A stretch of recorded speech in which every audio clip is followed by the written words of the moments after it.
Laetitia, bonjour. Bonjour, Monsieur le Président. Oui. Installez-vous. Merci. Bienvenue dans mon salon. Oui, enfin.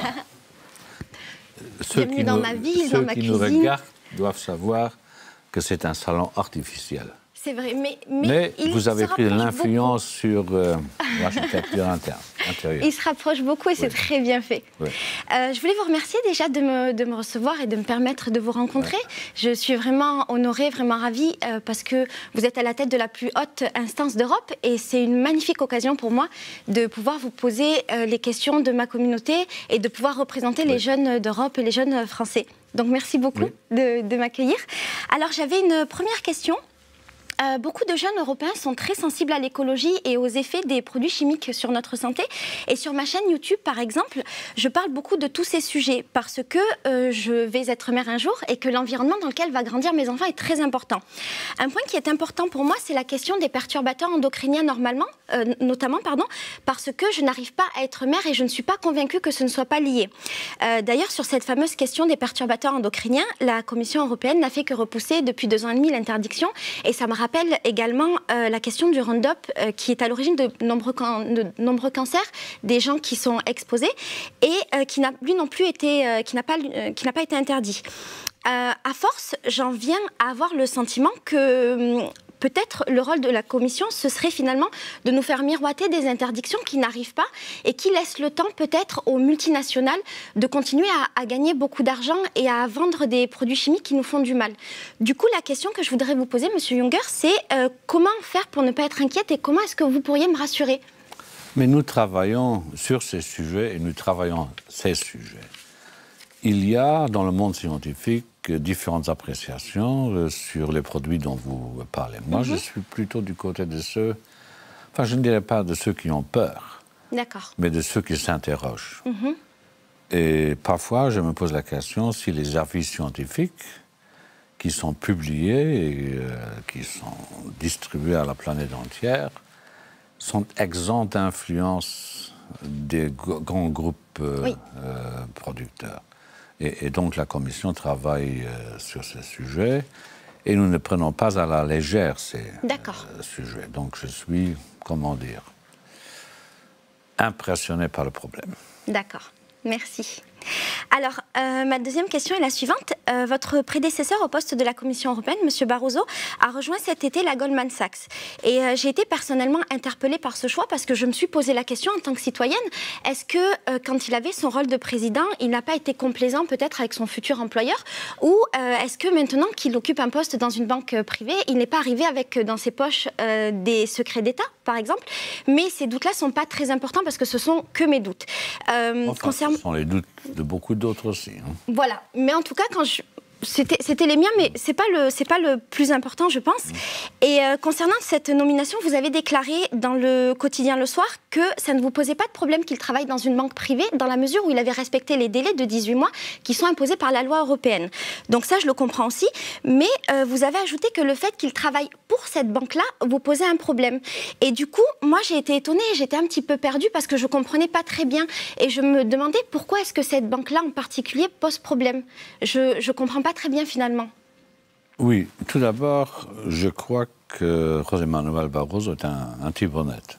Oui, sans doute, bien sûr. Oui, c'est un ami. Il a pris la décision de rejoindre le groupe Goldman Sachs après un délai de que 18 mois qu'il a code respecté, de conduite bien sûr. De la Commission européenne impose, alors que de tels codes de conduite aussi astreignants n'existent dans aucun de nos États membres, même pas dans le pays que vous connaissez le mieux, et donc la France. Donc il a respecté les règles. Oui. Donc moi, je ne vois pas de grands problèmes dans le fait qu'il rejoigne le secteur financier. D'autres l'ont fait. D'ailleurs, ça, je l'ai bien compris, mais ma question, c'était plutôt par rapport à... Oui, ce qui pose problème avec cette banque-là, vous voulez que je tape sur Goldman Sachs, je viendrai tout de suite. Non, pas du tout. Non, c'est pas ça. C'est que moi, je me pose la question parce que je ne comprenais pas. Si un type quitte une grande entreprise pour devenir ministre, personne ne se pose de questions. Comme si celui qui était au service solidement rémunéré d'une grande firme d'une grande entreprise, d'une grande banque, n'emporterait pas dans sa nouvelle fonction tout le savoir et tous les réflexes qu'on a pu acquérir en travaillant dans le secteur privé. Là, on ne se pose jamais de questions. Mais si un homme politique quitte la sphère politique pour rejoindre la sphère privée, ce qui n'est que chose normale aux États-Unis, où il y a un mélange entre poste public et emploi privé, tout le monde se pose des questions. Qu'est-ce que j'ai dit? J'ai dit, je me répète, pas de problème qu'ils prennent emploi, enfin, une fonction dans une banque privée, mais pas ça là, parce que Goldman Sachs a été un de ces ensembles qui ont contribué, en ne le sachant pas, à l'émergence d'une crise financière et économique énorme au cours des années 2007, 2008 et 2009. Et donc, je me posais des questions sur l'identité du port vers lequel il se dirigeait. D'accord. D'accord, merci. Ma prochaine question est la suivante. Ces derniers mois, on a beaucoup entendu parler des révélations du lanceur d'alerte Antoine Deltour, et notamment nous en France. Et il a été montré notamment que le Luxembourg a permis, dans le plus grand secret, à des multinationales comme McDonald's ou comme Pepsi de rapatrier tous leurs profits réalisés dans les pays d'Europe et de ne payer au final qu'1% d'impôts. Moi, quand j'ai préparé cette interview, j'ai été étonnée parce que mon mari a une petite entreprise et lui, il paye 33% d'impôts. Et du coup, la différence entre les deux me semblait énorme. Mais heureusement, vous avez déclaré que votre commission allait faire le nécessaire pour que cette injustice sociale devienne une priorité. Et du coup, j'ai été soulagée. Mais la question que je me suis posée ensuite, c'était, et c'est peut-être une question très naïve, est-ce que finalement, vous êtes vraiment le mieux placé pour pouvoir mettre fin à cette injustice sociale? Parce que, et là, ça n'a rien de personnel et c'est pas du tout une attaque, mais je me demandais, confier à quelqu'un qui... Vous pouvez m'attaquer si non, je ne veux pas vous attaquer, pas du tout. Hein. Non, non, jamais de la vie, vraiment pas. Mais la question que je me posais, c'est confier à quelqu'un qui a été ministre des Finances pendant 18 ans du plus grand paradis fiscal en Europe, la mission de lutter contre l'évasion fiscale, est-ce que ce ne serait pas finalement un petit peu comme désigner chef de police un braqueur de banque?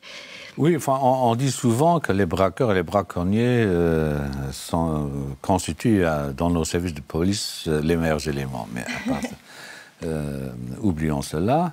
Vous portez sur le pays qui est le mien, mais dont je ne suis plus responsable, un regard superficiel qui traduit assez bien la condescendance française lorsque les Français regardent les autres. En Europe, chaque pays est le paradis fiscal de son voisin. Est-ce que vous êtes sûr et certaine que ce qu'on a appelé les tax rulings, donc les arrangements entre administration fiscale et entreprise, n'a pas eu cours en France? Moi, je suis certaine de rien. Enfin, je suis certaine de rien, c'est pour ça que je suis là pour vous... Je vous pose la question et vous enquêterez sur Je le ferai avec grand plaisir. Enfin, je vous dis d'ores à présent que ce que vous allez découvrir ne vous fera pas plaisir. D'accord. Mais indépendamment de cela, j'étais, et je reste convaincu, qu'en Europe, nous avons besoin d'un minimum, comment dire, de normalité fiscale. Les entreprises doivent payer leurs impôts où elles réalisent leurs bénéfices. C'est à quoi s'attache la commission que je préside, et nous prenons ça très au sérieux, comme l'a prouvé la décision sur Apple en Irlande, et d'autres décisions sans considération de pays, de drapeaux et de personnes vont intervenir au cours des semaines prochaines. Mais moi, je n'ai jamais pris de décision sur l'imposition individuelle d'une entreprise au Grand Duché de Luxembourg. C'est l'affaire de l'administration fiscale, ce qui n'empêche pas qu'on ait pu s'entretenir avec les grands investisseurs étrangers qui voulaient s'établir au Luxembourg. Tous les premiers ministres, tous les ministres des Finances reçoivent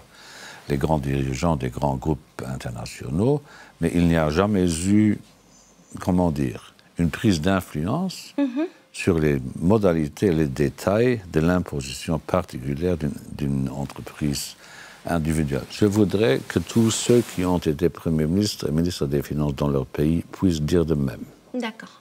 Merci beaucoup pour ces explications. Du coup, j'y vois un petit peu plus clair et je ferai ce que vous m'avez invité à faire et j'irai regarder, bien sûr, avec grand plaisir. Ma question suivante, c'est une question qui m'a été beaucoup posée par ma communauté.